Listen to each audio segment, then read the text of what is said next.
Everyone, welcome to Elon सागे classes. I am Ratnesh. तो आज हम लोग सॉल्व करेंगे एक्सरसाइज 3.2 का क्वेश्चन नंबर 21 एंड 22। इसमें कुछ गिवन है, पढ़ लेते हैं। अज्यूम एक्स वाई जेड डब्ल्यू and p are matrices of order 2 cross N.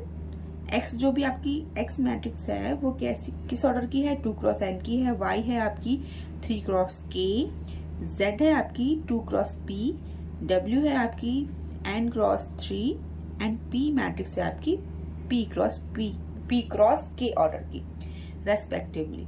Choose the correct answer in exercise 21 and 22। तो हमको ये गिवन है, हमारे पास 1 2 3 4 5 मैट्रिसेस हैं और उनके ऑर्डर गिवन है। देन हमने करेक्ट ऑप्शन चूज करना है।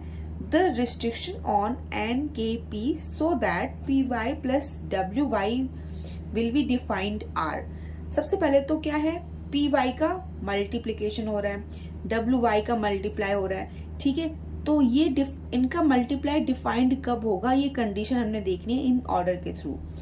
ये मल्टीप्लाई जो भी है इन दोनों मैट्रिक्स का, इनका ये डिफाइंड कब होगा ये चेक करना है।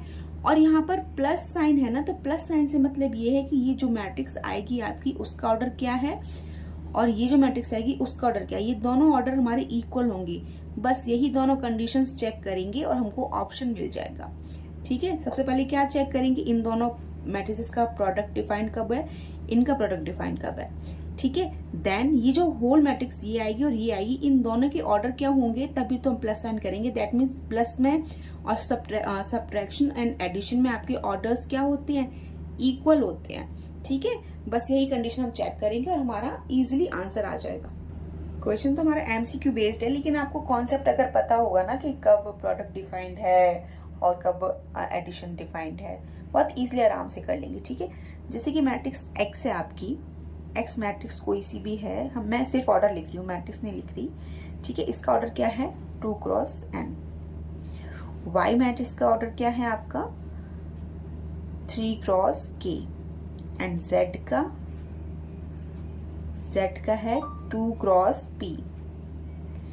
एक्स वाई जेड एंड डब्ल्यू मैट्रिक्स का है order n cross 3 and z का है ऑर्डर, z मैट्रिक्स नहीं है सॉरी, p है, p मैट्रिक्स का ऑर्डर है आपका p क्रॉस k। ये ऑर्डर्स है, मैंने सारे लिख लिए, मैट्रिक्स का फॉर्म बनाकर ऑर्डर्स लिख लिए हैं। अब हमने चेक करना है किसके लिए, पी वाई प्लस डब्ल्यू वाई का ये डिफाइंड कब होगा। फर्स्ट थिंग इज दैट कि जब इन दोनों का मल्टीप्लाई हो रहा है, इन दोनों का मल्टीप्लाई हो रहा है, तो सबसे पहले हम देख लेंगे कि प्रोडक्ट डिफाइंड कब होगा। दिस प्लस ये लिख लिया। नाउ पी का ऑर्डर क्या है, पी का ऑर्डर अभी हमने लिखा है पी क्रॉस के, ये है। एंड वाई का क्या है, वाई का ऑर्डर है हमारा 3 क्रॉस के। यहाँ पर डब्ल्यू का ऑर्डर है n क्रॉस 3 एंड y का ऑर्डर है 3 क्रॉस k। ये लिख लिया, यहाँ तक कोई प्रॉब्लम नहीं है, ये तो हमको पता ही है। अब सबसे पहली बात ये होती है, जब भी हमारा प्रोडक्ट डिफाइंड होता है, इन दोनों का प्रोडक्ट हुआ है, तो जब प्रोडक्ट हुआ है तो दिस इक्वल टू दिस आता है, k इज इक्वल टू 3। जब ये दोनों वैल्यूज इक्वल होती हैं तभी प्रोडक्ट डिफाइंड होता है। और मल्टीप्लाई हुआ है दोनों मैट्रिसेस का, यहाँ भी हुआ है यहाँ भी हुआ है, और देन ऐड भी किया है, तो जब मल्टीप्लाई हो चुका है दैट मीन्स ये डिफाइंड होंगे ही। ठीक है, मल्टीप्लाई अगर हुआ है दैट मीन्स ये डिफाइंड होंगे ही। बस हमने कंडीशन बतानी। देखो यहाँ 3 इज इक्वल टू 3 है तो कोई प्रॉब्लम नहीं है, ये तो डिफाइंड ही है प्रोडक्ट, ये भी डिफाइंड ही होगा तभी तो इसका आंसर आया होगा। तो जब ये प्रोडक्ट आपका डिफाइंड है तो आपकी कंडीशन क्या है, यहाँ से क्या मिल रहा है, k is equal to obviously 3 रहा होगा, k इज इक्वल टू क्या है 3 ही होगा। क्यों, क्योंकि आपका 3 इज इक्वल टू 3 यहाँ दिख रहा है और यहाँ पर k इज इक्वल टू 3 दिख रहा है। आपको बहुत अच्छे से पता है जब भी मैट्रिक्स का प्रोडक्ट डिफाइंड होता है दिस इक्वल टू दिस आता है, दैट मीन्स यहाँ से क्या मिल रहा है आपको, k इज इक्वल टू 3 मिल रहा है, तो k इज इक्वल टू 3 आ गया। ठीक है, क्यों आया, प्रोडक्ट डिफाइंड कर रहे थे, प्रोडक्ट डिफाइंड जैसे किया तो दिस इक्वल टू दिस होता है, तो हमने k इज इक्वल टू 3 ले आए बहुत आराम से। यहाँ भी आपको दिख रहा है 3 क्रॉस 3 ही है, क्लियर हो गया, मतलब k इज इक्वल टू 3 ही रहा होगा तभी तो यहाँ 3 इंटू 3 है, प्रोडक्ट डिफाइंड हो गया। अब यहाँ पर अब देखो बात, अब ये जो मैट्रिक्स पूरी आएगी ना, ये इन दोनों का मल्टीप्लाई होकर इन दोनों का मल्टीप्लाई होकर एक प्रॉपर मैट्रिक्स आएगी, ये वाली। इन दोनों का मल्टीप्लाई होकर, प्लस का साइन है, इन दोनों का मल्टीप्लाई होकर भी एक मैट्रिक्स आएगी। ठीक है, जो भी वो मैट्रिक्स आएगी, इनका मल्टीप्लाई करके जो भी मैट्रिक्स आएगी, तो उसका जो ऑर्डर होता है वो आपको बहुत अच्छे से पता है, P इंटू के फॉर्म में होता है। मल्टीप्लाई डिफाइंड कब होता है? जब ये दोनों इक्वल होते हैं, और जो भी मैट्रिक्स आती है हमारी आफ्टर मल्टीप्लीकेशन, उसका ऑर्डर होता है आपका P इंटू के। बहुत अच्छे से समझाया हुआ है मैंने कॉन्सेप्ट में, P इंटू के, इसका ऑर्डर ये रहा होगा। इन दोनों का भी जब मल्टीप्लाई हुआ होगा तो जो मैट्रिक्स मिलेगी उसका ऑर्डर क्या आएगा? N क्रॉस के आएगा। ठीक है, N और ये K, ये आएगा। ठीक है, आपको बहुत अच्छे से समझ आ गया कि ये ऑब्वियसली मल्टीप्लाई तो हुआ है, डिफाइंड था तो मल्टीप्लाई हो गया, यहाँ भी डिफाइंड था तो मल्टीप्लाई हो गया, डिफाइंड था तभी तो हमको k इक्वल टू 3 मिल गया। अब ये जो मैट्रिसेस आई हैं, ये वाली, इनका ऑर्डर ये है। फिर हमने क्या किया, एडिशन का साइन है, दैट मीन्स ये प्लस भी हुए होंगे। ठीक है, तो जब भी आपकी दो मैट्रिसेस प्लस होती हैं तो उसमें क्या कंडीशन होती है कि ऑर्डर आपकी इक्वल होने चाहिए दोनों मैट्रिसेस के, तभी वो प्लस होंगी या तभी वो सब्ट्रैक्ट होंगी, ये कंडीशन होती है।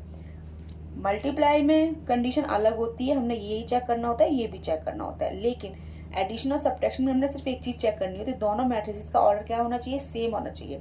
तो जो ऑर्डर इसका है वो ऑर्डर इसका होगा, दैट मीन्स क्या होगा? P into k is equal to N into k रहा होगा, तभी ये दोनों मैट्रिसेस ऐड हुई होंगी। ठीक है, तो P is equal to k, P into k is equal to N into k होगा, तभी इन दोनों का एडिशन होगा, अदरवाइज नहीं होगा। ठीक है, तो एडिशन तो हुआ ही है, तो हमने क्या लिखा? P into k is equal to N into k, ये आ गया। K से K कैंसिल्ड आउट हो जाएगा, यहाँ से आपको क्या मिल गया?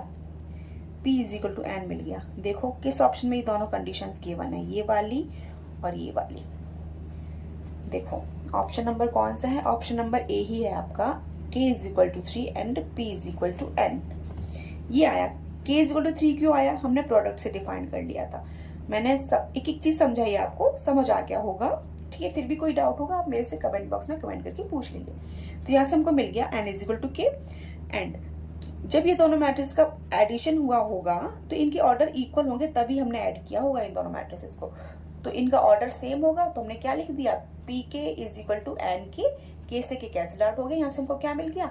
P is equal to N मिल गया। दोनों कंडीशंस आ गई, बस यही ऑप्शन आपके करेक्ट होंगे। जब भी इन दोनों चारों मैट्रिक्स का मल्टीप्लाई और प्लस जो भी हुआ होगा, जो भी हमको आंसर मिलेगा, जब ये वाली कंडीशंस फुलफिल होंगी तभी मिला होगा। ठीक है, तो हमने वो कंडीशंस को फुलफिल करके दिखा दिया बहुत आराम से। ठीक है, आई होप आपको समझ आ गया होगा। अब हम करते हैं क्वेश्चन नंबर 22। क्वेश्चन नंबर 22 में क्या है? If n is equal to p then the order of the matrix 7x minus 5z is. हमको यहाँ गिवन ही है, हमको क्या गिवन है यहाँ पर? n is equal to p है, देन द ऑर्डर ऑफ इन दोनों जो मैट्रिक्स का सब्ट्रैक्शन हुआ है ना, वो ऑर्डर क्या आएगा? जो भी मैट्रिक्स आएगी रिजल्टेंट, इसमें से इसको माइनस करके जो भी मिलेगा उस मैट्रिक्स का ऑर्डर क्या होगा, ये पूछा गया है। चलो देखते हैं बहुत आसानी से। जो भी मैट्रिसेस थी उनके ऑर्डर लिखे हुए हैं सारे, जो भी गिवन थे वो लिख लिए। और भी कुछ गिवन है इस क्वेश्चन में, क्या है? n is equal to p given है और इसका ऑर्डर पूछा गया है। ठीक है, इसका ऑर्डर क्या होगा? तो आप बहुत इजीली 7 इंटू x मैट्रिक्स का ऑर्डर क्या है? 2 क्रॉस n एंड माइनस का साइन है 5, और z मैट्रिक्स का ऑर्डर क्या है? 2 क्रॉस p। ठीक है, इन दोनों का सब्ट्रैक्शन हुआ है, दैट मीन्स ये इसके इक्वल रहा होगा, तभी हम सब्ट्रैक्ट कर पाएंगे। अभी मैंने थोड़ी देर पहले बात बोली थी, जब भी दो मैट्रिसेस होती हैं या तो हम उनको ऐड करेंगे या सब्ट्रैक्ट करेंगे, तो दोनों मैट्रिसेस का ऑर्डर क्या होना चाहिए? सेम होना चाहिए, इक्वल होना चाहिए। दैट मीन्स आपको यहाँ से क्या पता चल रहा है? यहाँ से आपको पता चल रहा है कि इसका और इसका ऑर्डर सेम होना चाहिए, सेम जैसे हम लास्ट में किया था वैसे। 2 into n is equal to 2 into p, ये होना चाहिए, तभी आपका सब्ट्रैक्शन डिफाइंड होगा। जो भी रिजल्टेंट मैट्रिक्स आएगी ना, उसका ऑर्डर या तो ये होगा या ये होगा। देखो यहाँ से 2 से 2 कैंसिल आउट हो गया, n is equal to p मिल गया। ये तो गिवन ही था, ये तो गिवन ही है, ये गिवन है आपको। n is equal to p given है, बट हमने कर लिया। लेकिन आपके माइंड में तुरंत से आइडिया आ गया कि देखो 2 के प्लेस पे 2 तो गिवन ही है और दिस इक्वल टू दिस है, दैट मीन्स n या p कुछ भी रहा होगा। सपोज दैट अगर n और p दोनों इक्वल गिवन है, अगर हमने n इज इक्वल टू क्या ले लिया?